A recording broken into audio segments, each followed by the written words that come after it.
Hi friends, आज माझ्याकडे होते महालक्ष्मीचे उद्यापन। तुमचे झाले का उद्यापन करून? त्यासाठी मी पूजा मांडली होती, सकाळीच मांडली होती पूजा। आणि शेजारच्या काकू आल्या होत्या, त्यांना माझ्या सासूबाईंनी ओवाळलं। उद्यापनाला आमच्याकडे पुस्तक, केळी आणि एखादा फूल देतात।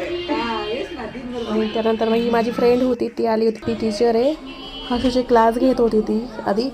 त्यानंतर मग शेषाची आणि माझी मस्ती चालू होती थोडीशी। त्यानंतर मग हा पण माझ्या फ्रेंड्स, त्याला एंट्री करायची होती ॲक्च्युली व्हिडिओमध्ये, म्हणून त्या बाहेर गेल्या आणि एंट्रीसाठी घरात आल्या परत। ही सीमा आहे, हे यशोदाताई आहेत, ही दर्शना आहे। त्यानंतर मग त्यांना मी हळदी कुंकू दिलं। या दोघी आधीच येऊन गेल्या होत्या, परत एंट्रीसाठी बाहेर गेल्या होत्या यशोदाताई आणि दर्शना। मग त्यांना पण व्हिडिओमध्ये यायचं होतं एंट्रीला, म्हणून मग त्यात सीमा मागं आल्या आणि त्यांना पुस्तक, केळी, फूल आणि रुमाल आणले होते, मी रुमाल दिले। सगळ्यांचे दर्शन घेतलं मी। तुमचं झालं का उद्यापन? माझं चौथ्याच गुरुवारी झालं उद्यापन।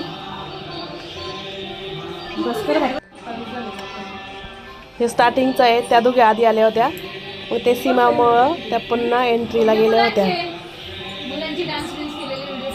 तुम्ही करता का महालक्ष्मीचे उद्यापन? नक्की सांगा मला कमेंट करून, आणि मी कसं केलं ते पण सांगा। तुमच्याकडं कसं करतात, कोणती पद्धत वापरतात?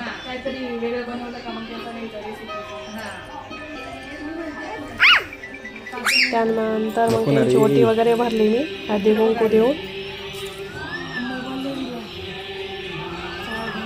त्याच्यानंतर मग माझ्या सासूबाईंना, त्यांना पण हळदी कुंकू दिलं होतं सासूबाईंना। त्यांना पण फूल, पुस्तक आणि रुमाल वगैरे दिला, केळी। ॲक्च्युली असं म्हणतात की घरातली सवाशीण पकडीत नाही आहे उद्यापनाला, पण तरी पण मी दिलं होतं। पुस्तकं वगैरे जास्त आणली होती मुली, त्यांना पण मी पुस्तक वगैरे दिलं, पुस्तक, केळी।